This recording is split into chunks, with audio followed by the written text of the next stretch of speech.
Infinium.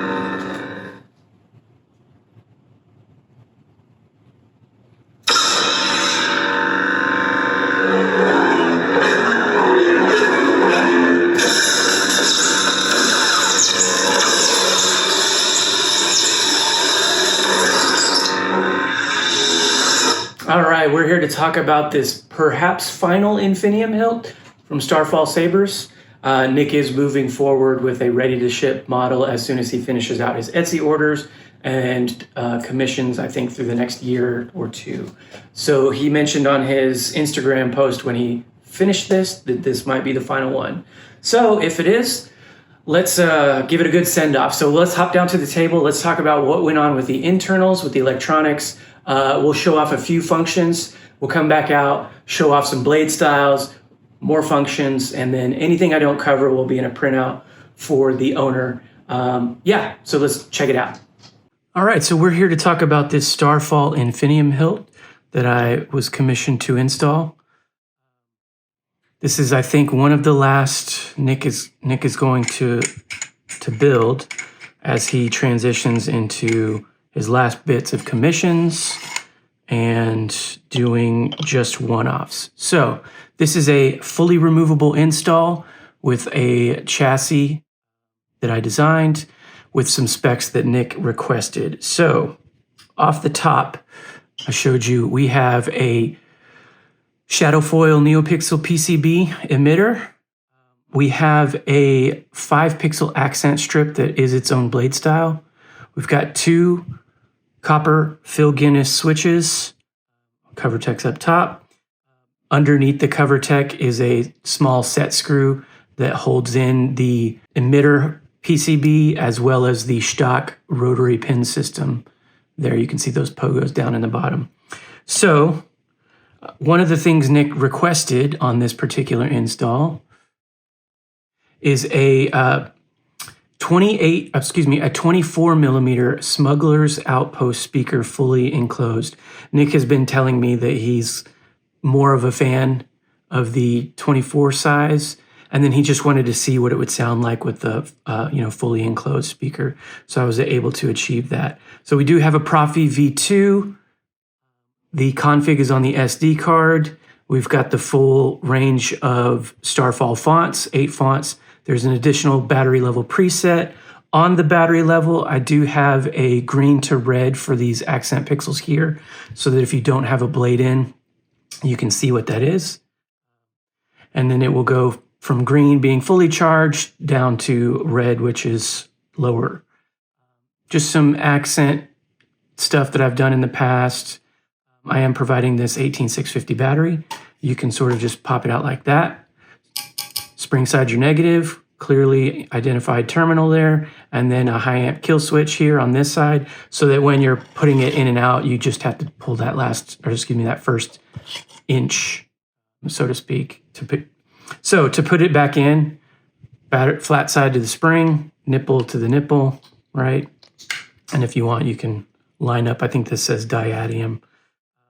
Hit our kill switch. Got our boot sound. I forget which font I left off as I was photographing this, but as we put this in, and you can put it we do have gesture controls, so twist on and twist off, as well as thrust on, which I really can't do with just the chassis. So anyway, you can, like I said, you can put it in anyway because it is a rotary chassis, but as we engage those pins, you'll see the accent pixels light up. And you'll probably notice it on like the last quarter turn. There we go. Well, maybe last full turn and a half there. So each font or preset, I should say, will have a different animation in the off state and in the on state. The left is your power, the right is your aux. So if we hit power real quick, we got a little startup, and then now it's going fully, a little bit brighter. You can see our emitter PCB, and then it'll just mimic what's going to happen in the blade. It's not subdivided there. And then you can hear the speaker. I think I do have this set at like 80% of what it's programmed to go up to, so you can make the speaker louder. I just was testing it with this in mind. So again, that's on the config. So yeah, so let's just show off a couple fonts here.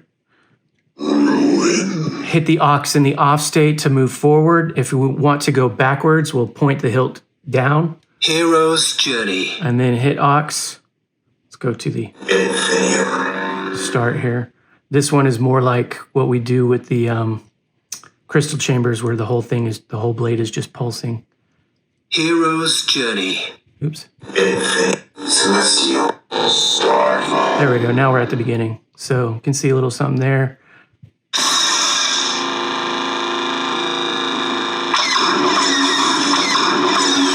And responds to blaster blocks, clashes, lightning blocks, etc. So in the blade off state, a long press on the power button will start the track. If you're upright, you're going to get the track that I've designated for each font. But if you're kind of horizontal like this, you'll start track player mode, in which case you can just select one of the tracks that's in the whole track folder. As you rotate the saber, you'll move forward alphabetically if you turn to the right, I think, and then counter alphabetically when you turn to the left. And then, yeah, you can just scroll through. So let's just try that real quick. So you get that little sound effect. And then if we want to select the one that we're playing, we hit power, get that little beep. Now I can move the saber around and not keep changing tracks. But if I hold it for a second, I'll turn it off. However, like I said, if I point it straight up, it's going to play the one that I've designated for this particular preset. Okay? So, showed that. Hero's Journey. Ruin. Reconcile. They all just do something a little different.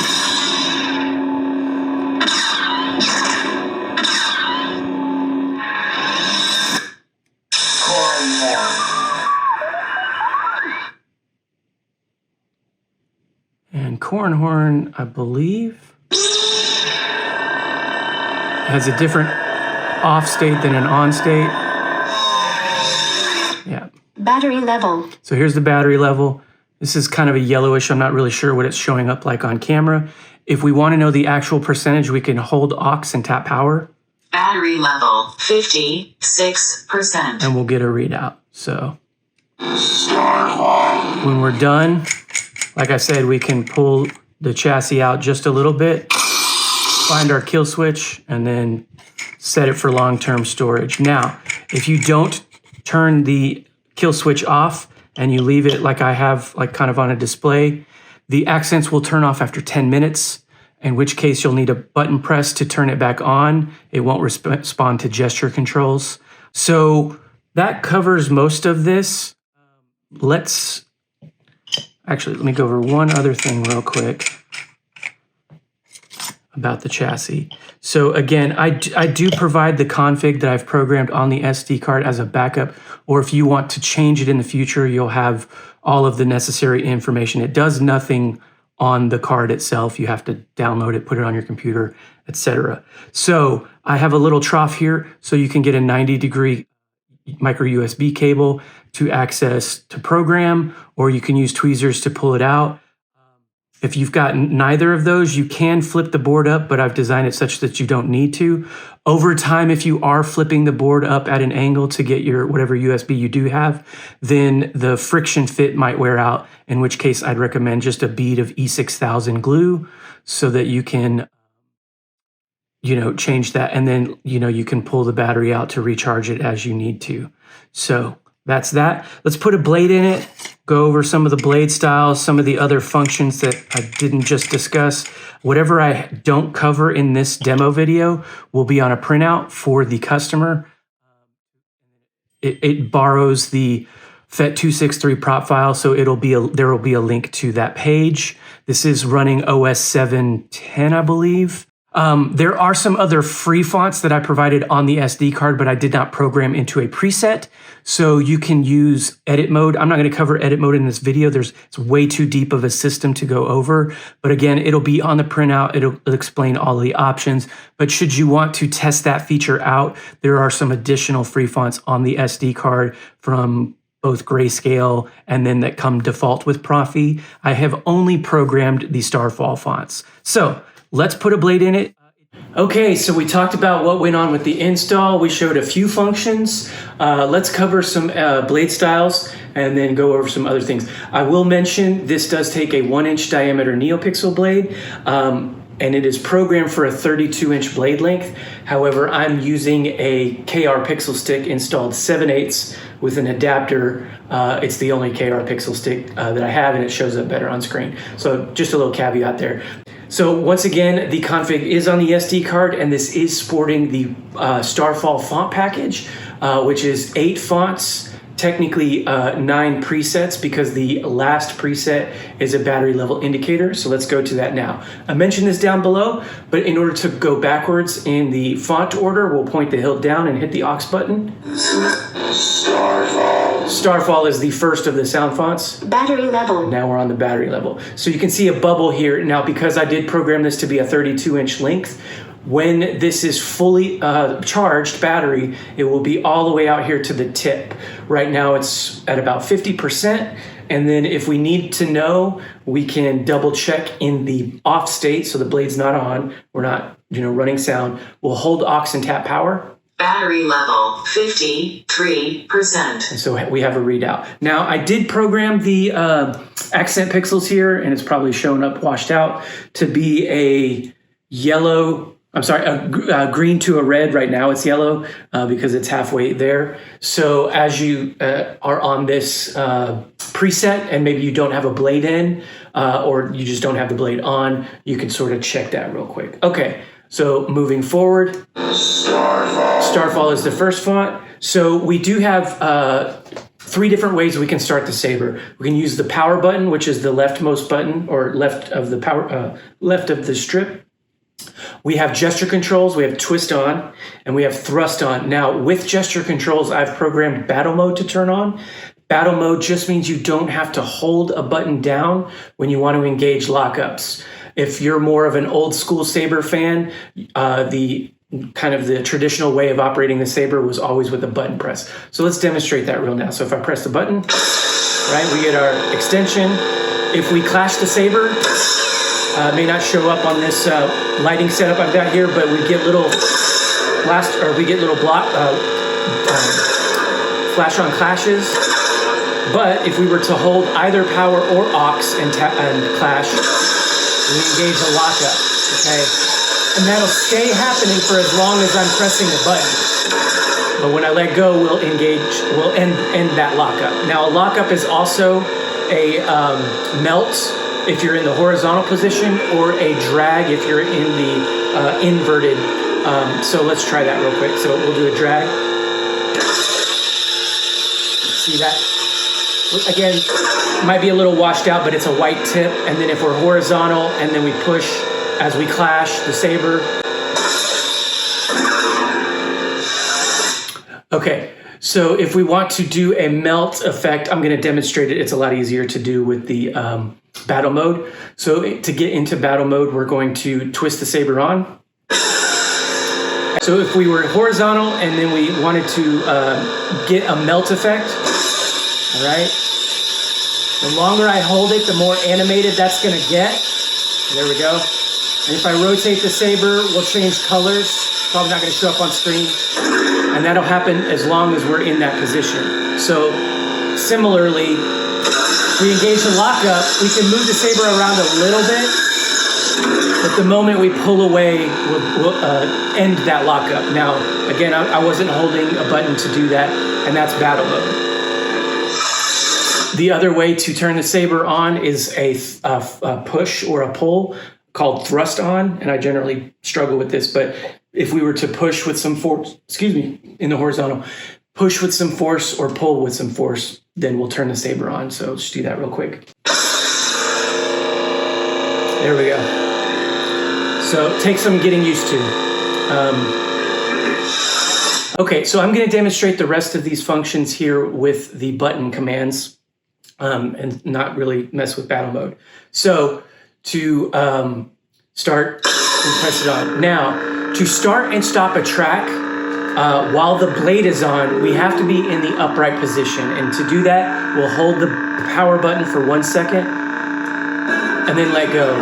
Now, when the blade is on, we can only start and stop the designated track, okay? If we're in the off position, we can start the track player mode, okay? But when the blade is on, if we are not upright, we are going to engage what's called a force effect. Now, I've animated the force effect to do like an unstable blade. I can get back on screen here. So with the Starfall font collection, a few of the fonts have both quotes and force sounds. For most fonts that you get from other makers, it's going to be one or the other, because they do a lot of work to capture quotes from like the movies or the TV shows or the cartoons or whatever source they're getting that from. So on the Starfall, hold it power for a second in any position that's not upright, and you can see that animated effect, and this font happens to have a quote for it. Okay, let's move to the next font, and I'm pretty sure all of these are force sounds. Infinium. Hero's Journey. There we go. We started this off in Infinium, so I just skipped it on. So, okay, so now, force effect. And you can see the blade ripple. Now, the blade will only ripple for as long as a sound effect occurs. So, if the quote was still playing, you'd see that. But if you get fonts from a different maker, you can swap back and forth between force player mode and track player mode. By default, we're in force player mode, and to switch them, we just point the hilt down and hold the power button for a second. None of these are like that, so that's something you'll just discover if you add fonts in the future. So yeah. If we did want to change the color of any of the blades that I've set, Nick has asked us to program them for these specific fonts, but say you wanted to change the color, you'll hold Aux and tap power. You'll get a little alert notification sound, and then now if we rotate the saber, Red. Orange, red. I've also got it announcing the color. Dark orange. Orange. Now, if we wanted to go in between colors, Yellow. we would just hold the power button as we rotate, Yellow. and we can get an in-between color. Now, I struggle to do that with these soft switches. So, to accept the color, we hit power.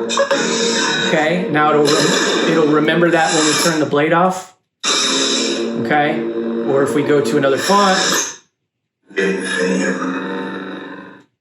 Hero's Journey. I probably demonstrated a terrible color because this is green, yellow versus green. So anyway, I'm gonna go back to green. So we got our little sound. White. Red. Orange, red. Dark orange. Orange. Gold. Yellow. Green, yellow. Green. So, except if I wanted to, if I was in the middle of doing that and I wanted to get out of it, I would just hit Aux instead of power. So power accepts the color change, Aux rejects the color change, okay? There we go. On Ruin, this is the only Starfall font that has a Preon. Gesture controls bypass that Preon. So let's just demonstrate that real quick. So I'm gonna, if I want the Preon, I have to push the button. So it's a brief little animation at the emitter, and then we get our ignition. But if I twist on, it just goes out, okay?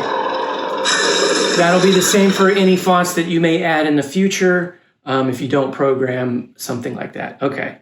Reconcile. So let's just show off some other blades. This is yellow.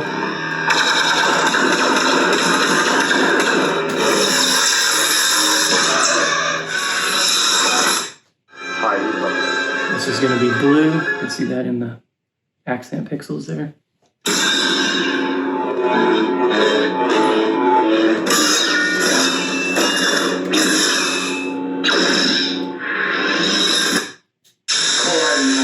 Okay, so we were just going over color change a moment ago on Core and Horn sound font. instead of color change, you have what's called color change direct. Nick asked us to program this to be a little bit in line with the lore of the Cornhorn saber from the book I Jedi, in which case he had like a dual crystal that went from like a purplish to a whitish. So this will ignite starting off in white. Okay, we get our little speeder bike sounding effect. If I hold aux and tap power to do color change, I'm gonna wipe to the second color. So we don't get a chance to rotate through the color wheel. It's just gonna go to this purplish color. And then same thing goes, so now we're back to white. Okay, and what you'll notice is in the accent chamber, in the off position, in the off state, I programmed it to be white, and then in the on, it's that light purple. So, just something to note. Now, again, I demonstrated this down below, but if we're in the off state and we want to start the track player mode, just hold power for a second, not upright, and then you'll get there. And then you can rotate to go through some of the tracks. And then if you wanted to play that track, hit power. And now as you rotate the saber, you're not going to continue to get into that. Okay. So that's one way of getting bypassing the programmed track. So if you wanted to kind of just hear what's all on the SD card. Again, I provided some extra fonts. You can go and learn how to do edit mode and all that. But that'll cover most of the functions. Anything I didn't cover here will be on a printout. There's a whole lot you can do with Proffie, and there's a whole lot you can do with edit mode for customizations. I enabled those things, but I don't cover it because it's way too deep of a system. So that being said, these are programmed to have pretty much all of the Canon colors that you could maybe want. Battery level. And some really cool fonts with them, with some additional fonts on the card. So if you wanted to test those out, you could just duplicate one of the presets, change the font on the edit mode, and then have fun. So to the new owner, if you have any questions, hopefully Nick will have provided my information to you. And I hope you enjoy it.